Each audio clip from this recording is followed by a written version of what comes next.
নবম শ্রেণী ডিজিটাল প্রযুক্তির অভিজ্ঞতা ১ সেশন ৫ ও ৬ ডাটা উপস্থাপন এবং গ্রাফ তৈরি। বেশিরভাগ শিক্ষার্থী যেহেতু মোবাইল ব্যবহার করবে তাই গুগল ড্রাইভে যাওয়ার পরে প্লাস আইকন থেকে গুগল শিট সিলেক্ট করে এরপরে গুগল শিট ইনস্টল করে নেবে।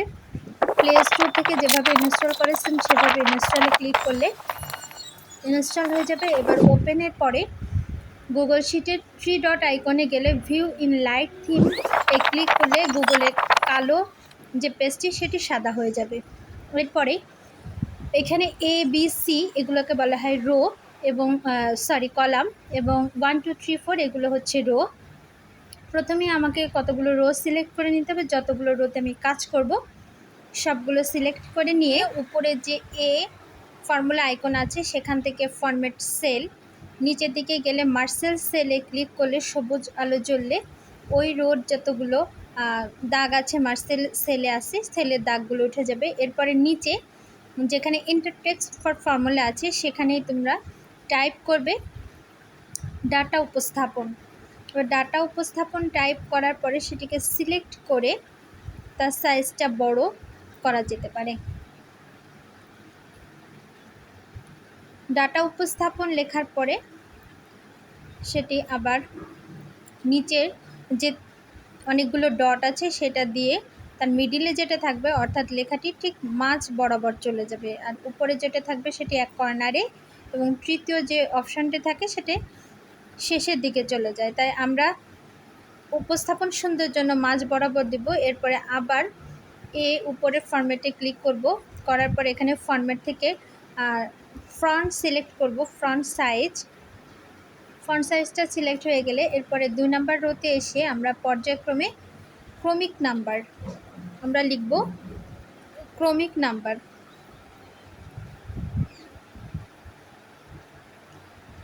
এরপরে বি কলামের 2 নাম্বার সারিতে এসে আমরা লিখব উত্তরদাতার নাম। পরবর্তী সি কলামে C2তে লিখব প্রশ্ন নাম্বার 1, D2তে লিখব প্রশ্ন নাম্বার 2, E2তে প্রশ্ন নাম্বার 3। অর্থাৎ আমরা যে কয়টি প্রশ্ন করব সে কয়টি ওইখানে লিখতে হবে। প্রশ্ন 1 2 3, একাধিক প্রশ্ন হলে 4 5 পর্যন্ত যেতে পারে। এরপরে প্রশ্নগুলো আমাদের টাইপ করে নিতে হবে। ঠিক তার নিচের সেলেই প্রশ্ন নাম্বার 1 লিখে সেটিকে আমরা সেটিং করে নিব। এরপরে প্রশ্ন নাম্বার 2, এবং প্রশ্নটা যদি বড় হয়ে যায় তাহলে আগের বারের মতো ফর্মুলা চেপে ক্লিক করলে সেখানে যে অপশান আসবে সে অপশান থেকে দেখা যাচ্ছে এখানে দ্বিতীয় সারির দ্বিতীয় নাম্বারে যেটা আছে অর্থাৎ মাঝখানে এর মতো সেটি দিয়ে আমরা লেখাটাকে একটা সেলের ভিতর নিয়ে আসতে পারবো।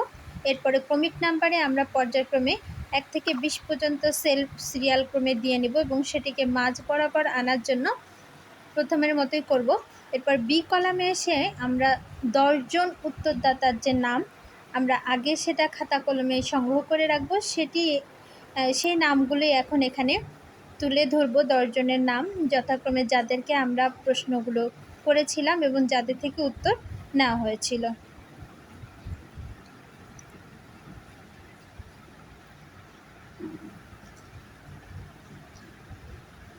আমরা প্রথমেই দিয়েছি মোহাম্মদ ওসমান, তারপরে দ্বিতীয় নাম্বারে হচ্ছে মোহাম্মদ হাসান, মোহাম্মদ শিপন, ওসমান গনি, জুয়েল রানা, আমিনা আক্তার।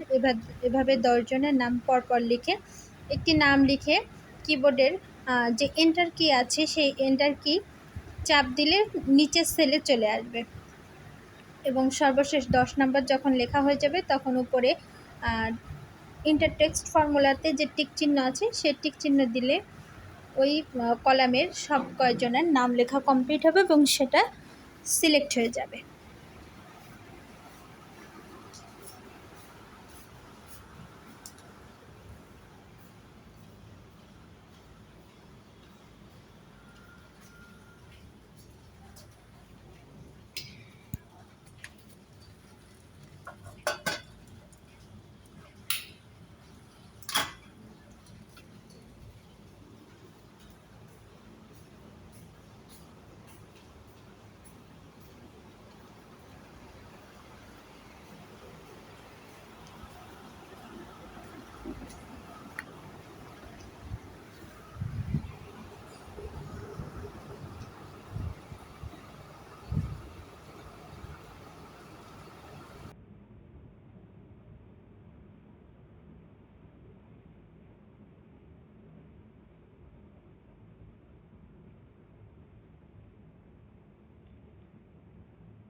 এরপরে বাসায় কম্পিউটার বা স্মার্টফোন আছে কি না, এই যে প্রশ্নটি করা হয়েছিল সেই প্রশ্নের উত্তরগুলো পর্যায়ক্রমে লেখা হবে।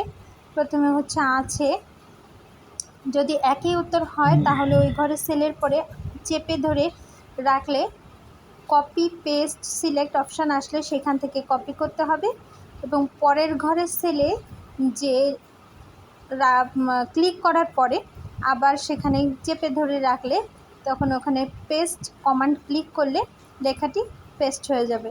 এভাবে যতগুলো ঘরে আছে প্রশ্নের উত্তর হবে ততগুলো ঘরে এভাবে পেস্ট করে পর্যায়ক্রমে একই লেখা না লিখে পেস্ট করে দিলে খুব দ্রুত কাজটি শেষ হয়ে যাবে।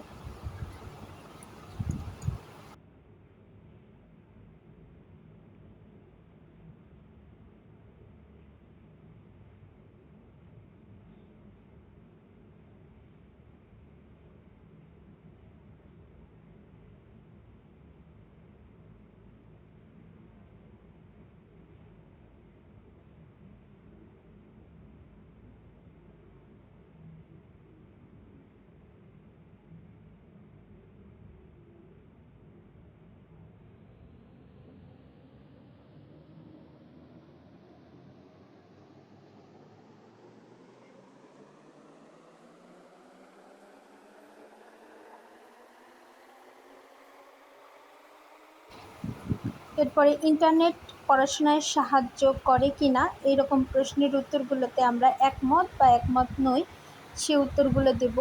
আছে বা নেই লেখাটি যেভাবেই করা হয়েছিল ঠিক একইভাবে একমত ও একমত নই এটি করা হবে, এবং পরে আমি আমার সন্তানকে ইন্টারনেট ব্যবহারে উৎসাহ দেই কি না সেটি একমত ও একমত নই এর মাধ্যমে করা হবে।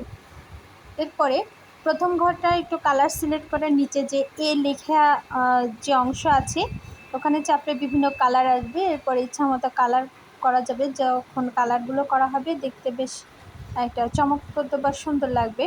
এরপরে কয়েকটি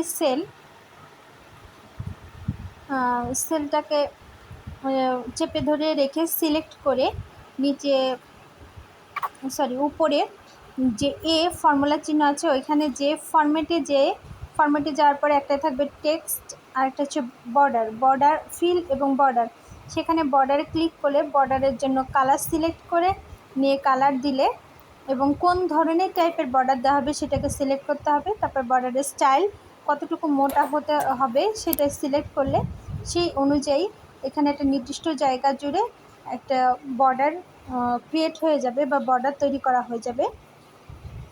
এরপরে একইভাবে 16 নম্বর রোতে এসে আমরা 13 নম্বর ঘরে আলাদাভাবে এরকম ফিলটা হচ্ছে কালার সিলেক্ট করে নিব, এবং এখানে মার্সেল একটা ঘরে মার্সেল করার দরকার হলে প্রথম সারির ন্যায় ওই ঘরটাকে সিলেক্ট করে রেখে এই ফর্মুলাতে যেয়ে নিচের দিকে যে সেল আসবে ফরম্যাট সেল সেখান থেকে মার্সেল সেল করা হবে। মার্সেল সেল করা হলে ওই শাড়ির যে কলামের চিহ্ন বা দাগ থাকবে সেটি রাবারের ন্যায় মুছে যাবে।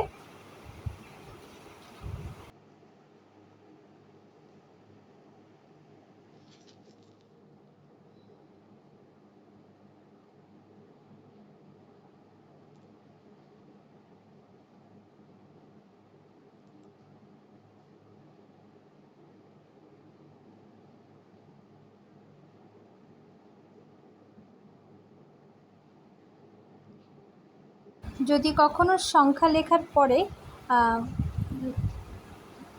লেখার কিবোর্ড না আসে তাহলে প্রথমত ওই যে প্রথম লেখার যে ঘরগুলো সেগুলো ক্লিক করে তার নিচে বরাবর ক্লিক করতে হবে, তাহলে লেখার কিবোর্ড আসবে। সেখান থেকে আমরা দেখতে পাচ্ছি সিরিয়াল নাম্বার 13 এর ঘরে অর্থাৎ সারি নাম্বার 16 সেখানে হচ্ছে উত্তরদাতার সংখ্যা বা মোট উত্তরদাতা এটা লিখে এটা কি মাঝ বরাবর লেখাটা নিয়ে আসার জন্য নিচে 3 রো যেখানে থাকবে সেখানে ক্লিক করা হবে। ক্লিক করে 3টি রো আসবে সেখান থেকে মাঝেরটা ব্যবহার করা হবে। এরপরে মোট উত্তরদাতায় 2টি অপশান থাকবে, যে ইন্টারনেট পড়াশোনায় সাহায্য করে এবং আমি আমার সন্তানকে ইন্টারনেট ব্যবহারে উৎসাহ দেই। একই লেখা যেহেতু আমরা উপরে লিখেছি সেহেতু ওই সেলের উপরে রেখে ক্লিক করলে কপি আসবে এবং কপি আসার পর নতুন যে সেলে আমরা সেটা লিখতে চাই সেই সেলে রেখে ক্লিক করে চেপে ধরলে সেখান থেকে পেস্ট কমান্ড করব। পেস্ট কমান্ড করলে লেখাটি পেস্ট হয়ে যাবে। এরপরে এখানে আবার পরের অংশে মার্সেল সেল ব্যবহার করা হয়েছে। একইভাবে মার্সেল সেলের মাধ্যমে সেলটাকে মার্সেল করা হয়েছে বা মুছে ফেলা হয়েছে কলামের চিহ্নকে। এবং তারপরে এখানে হচ্ছে পরের অংশে লেখা হবে উত্তরদাতার শতাংশ।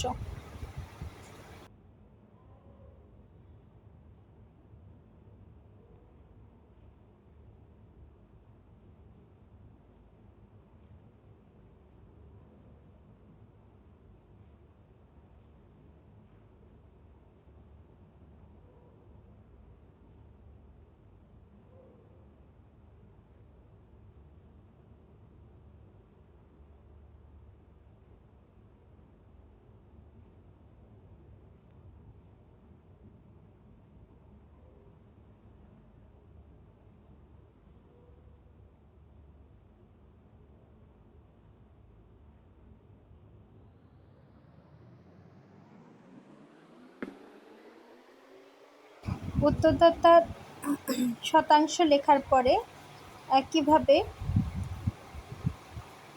আগের যে লেখাগুলো সেই লেখাটাকেই আবার এই পাশে পেস্ট করা হবে।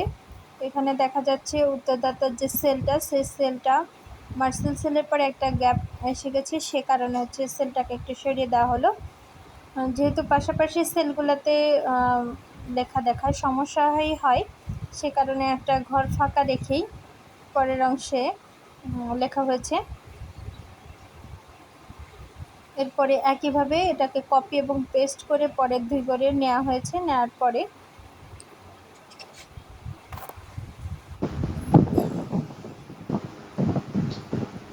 15 এবং 16 নম্বর সারিতে একমত ও একমত নই এই কথাটি লেখা হয়েছে। এরপরেই আমাদের বের করতে হবে সেই সংখ্যাটি সূত্রের সাহায্যে বের করার জন্য প্রথমে যে ঘরে আমরা বের করব সেই ঘরে নিচের টেক্সট ফর্মুলাতে প্রথমে ইজিক্যাল টু দিতে হবে। ইজিক্যাল টু দেওয়ার পরে এখানে COUNIF কনফিউ এটা লেখার পরে যে ঘরের আমরা রেঞ্জের বের করব সেই ডাটা রেঞ্জ অর্থাৎ D4-এ ক্লিক করলে D4 এবং তারপরে সেখানে ক্লোন চিহ্ন দিয়ে শেষ যে ঘর থাকবে সেই ঘরে D13 লিখতে হবে। লেখার পরে কমা দিয়ে যে ঘরের আমরা উত্তর বের করব অর্থাৎ একমত সেই ঘরের সেলের ঠিকানা দিতে হবে। দিয়ে এন্টার কি চাপ দিলেই হচ্ছে আমার উত্তরটি বের হয়ে আসবে। অনুরূপভাবেই একমত নই এভাবে বের করতে হবে। এবং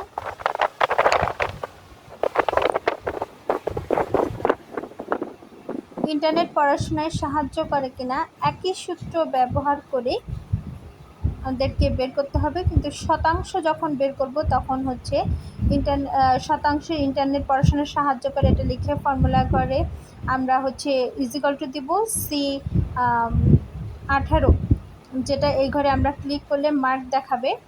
তারপরে হচ্ছে সেটাকে ভাগ 10 এবং গুণ 100 দিয়ে এন্টার কি চাপ দিলে শতাংশ বের হয়ে যাবে।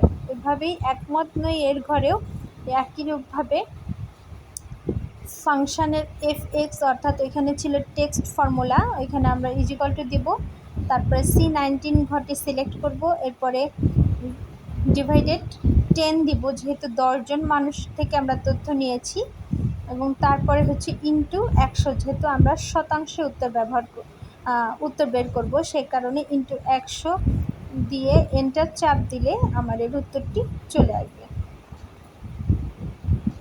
অনুরূপভাবে আমি আমার সন্তানকে ইন্টারনেট ব্যবহারে উৎসাহ দেই এই ঘর দুটিতেও একই ফর্মুলা ব্যবহার করে আমরা হচ্ছে উত্তরটি বের করে নেব।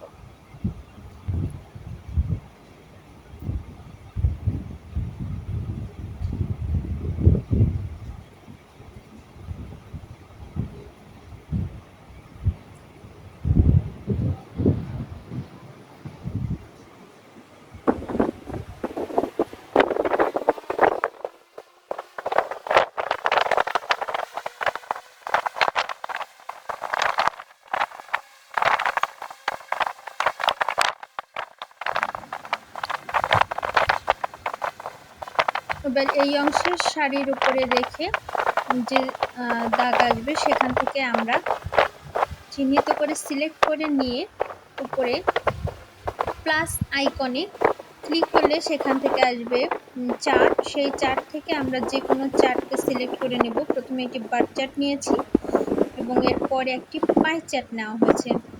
বিভিন্ন ধরনের চার্ট এখানে থাকবে, তোমরা সেটা বিভিন্ন যেটা ভালো লাগবে দেখতে সেরকম চার্ট তোমরা ইউজ করতে পারবে এবং সবগুলোতে তোমার সিলেক্ট করা অংশের যে তথ্য সেই তথ্যের উপরে ভিত্তি করে চার্টগুলো শো করা হবে। প্রথম চার্টটি নেওয়ার পরে দ্বিতীয় চার্টটি নিয়ে নিচে স্ক্রল করে টেনে বসিয়ে উপরে টিক চিহ্ন মার্কে টিক করলেই হচ্ছে তোমার ডাটা উপস্থাপন এবং গ্রাফ চার্ট প্রদর্শিত হয়ে যাবে।